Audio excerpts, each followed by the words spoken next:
your family are big on protecting lies and abuse and are big on family image as opposed to holding people accountable for their wrongdoing, you are being groomed by your family to accept abuse and to be silent about the abuse that you face. So my mother is pushing for reconciliation. But why would I want to reconcile with a man who not only misrepresented his sexuality to me, he performed and presented himself as a heterosexual man and explicitly claimed that identity, while secretly engaging in sexual relationships with men behind my back during our marriage? What reason do I have to reconcile with somebody who misrepresented who they were and exposed me to STDs without my knowledge or consent? What kind of mother or father encourages their child to reconcile and stay in that situation? The type of mother who never had the strength to choose herself, and the type of father who fears being exposed himself.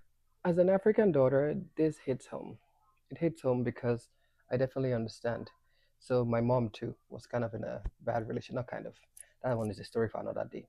But yes, many times your parents, really at least African parents, were seeing that it's basically the same thing across the board in different cultures. She's always tethering when my fiance is like cooking or cleaning. Last time I made a video and I was on a live and they were talking about, I was saying like, oh, my fiance cleans and he cooks for me and I was sleeping and it was like an uproar. The Nigerian men wanted to die.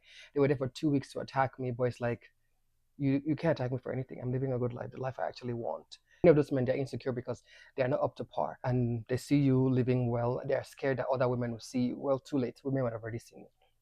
They're going to see you. So, yes, a lot of times African mothers, I would say, and mothers would hold you back and they will tell you about stuff. My sister was wearing rings on her ring finger. I'm engaged.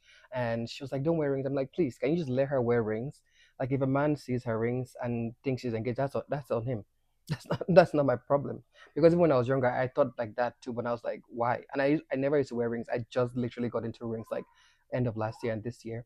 So a lot of African mothers will tell you to stay. Oh, if he beats you or something, oh, stay. My mother has even told me like I was in a bad relationship too before, and she would tell me like, "What you understand?" But she always supports me and stuff when I want to leave or anything. But I would advise to you always have to listen to yourself. See the things that you cannot do, and also look at your mom. Did she succeed in her marriage? Did these things help her? Because even though their marriages did not work, they will still want you to emulate and bring yourself down and subjugate yourself, thinking that that's what's going to make you keep a man. It's not going to make you keep a man, okay? It is both parties that they're going to sacrifice, and you guys are in mutually beneficial relationship again, a healthy one. So yeah, be careful. A lot of these mothers will be giving you bad advice because they don't know better. And even though they did those things in their marriage, it did not last. So they're thinking they're trying to help you out. And a lot of advice I take from my mom, but then there's a lot of things too. She tells me, I'm just like, no thanks. And I let her know, I call her out.